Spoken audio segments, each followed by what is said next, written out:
নেত্রকোনায় যে ঘটনাটি ঘটল, মাদ্রাসার ছাত্রী গর্ভবতী, এটা খুবই দুঃখজনক বিষয়।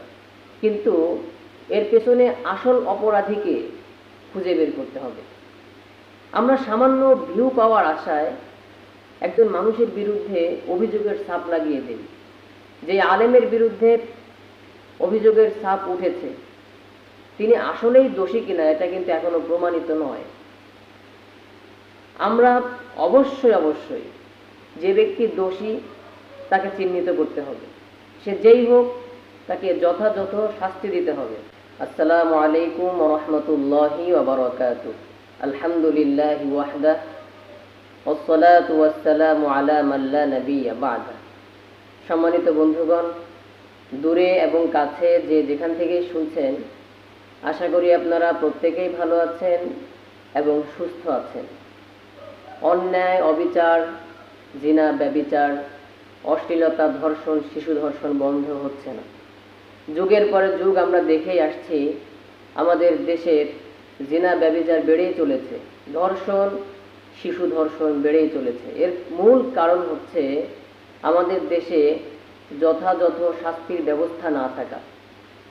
আমাদের সমস্যা হচ্ছে আমরা না জেনে না শুনে একজন মানুষের ব্যাপারে অনৈতিকতার ছাপ লাগিয়ে দেই।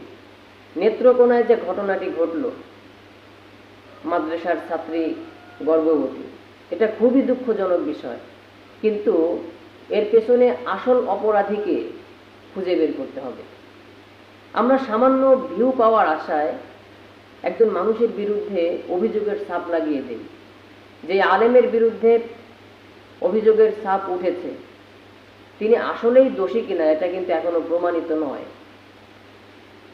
আমরা অবশ্যই যে ব্যক্তি দোষী তাকে চিহ্নিত করতে হবে, সে যেই হোক তাকে যথাযথ শাস্তি দিতে হবে।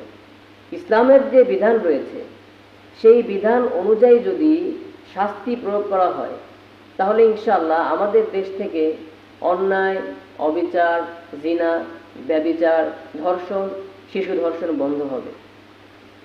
আমরা যে বিষয়টি আমাদের সামনে আসে সেটা নিয়ে কিছুদিন মাতামাতি করি, এরপরে আবার সেটা ভুলে যাই, সেটার বিচার হয় না, তদন্ত হয় না, যে কারণে দেখা যায় এই ধরনের অনৈতিকতা বারবার আমাদের মাঝে ফিরে আসে।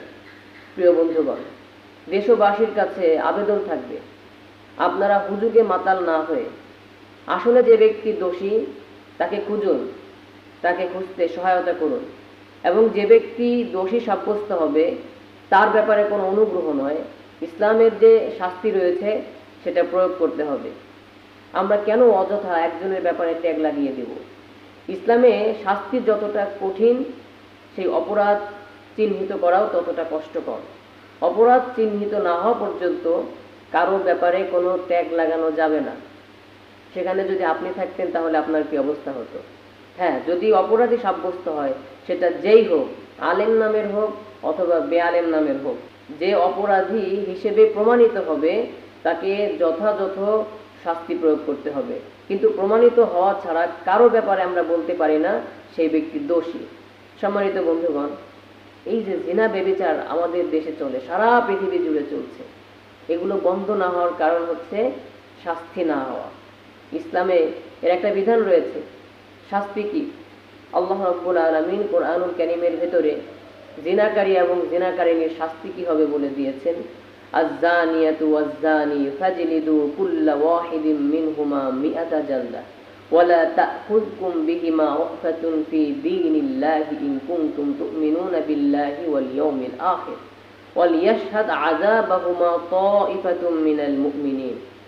আল্লাহ তাআলা বলেন, যে ব্যক্তি জিনাকারী আর যে জিনাকারিনী, তোমরা যদি আল্লাহ তাআলার উপরে ঈমান এনে থাকো, পরকালের উপরে ঈমান এনে থাকো, তাহলে তাদেরকে 100টি করে বেত্রাঘাত করবে এবং তাদের ব্যাপারে তোমরা কোনো রকম অনুগ্রহ আল্লাহর দ্বীনের খাতিরে করবে না।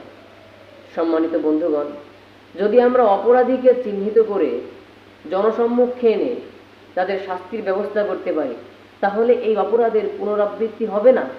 আল্লাহ তাআলা বলেছেন ওয়াল ইয়াশহাদ আযাবাহুমা তাইফাতুম মিনাল মুমিনিন, এবং মুমিনদের একটা গ্রুপ তাদের এই শাস্তি অবলোকন করবে। যদি কোনো ব্যক্তি অপরাধ করে প্রমাণিত হয়, জনসম্মুখে তার শাস্তি দেওয়া হয়, তাহলে পরবর্তীতে কোনো ব্যক্তি সে অপরাধ করতে ভয় পাবে। এজন্য যারা অপরাধ করবে আমরা নিশ্চিত অপরাধীকে খুঁজে বের করে তার শাস্তির ব্যবস্থা করব। আমরা অযথা কাউকে ট্যাগ লাগাবো না। এখনো নিশ্চিত হয়নি আসল অপরাধীকে।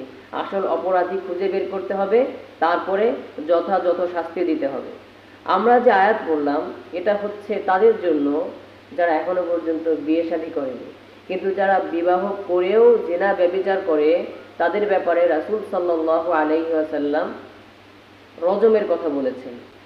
এই আয়াতের ভিতরে 100টি বেত্রাঘাতের কথা এসেছে, এটা হচ্ছে হদ। আর যদি তারা বিবাহিত হয় তাহলে তাদের জন্য রজম, অর্থাৎ পাথর নিক্ষেপ করে তাদেরকে হত্যা করতে হবে।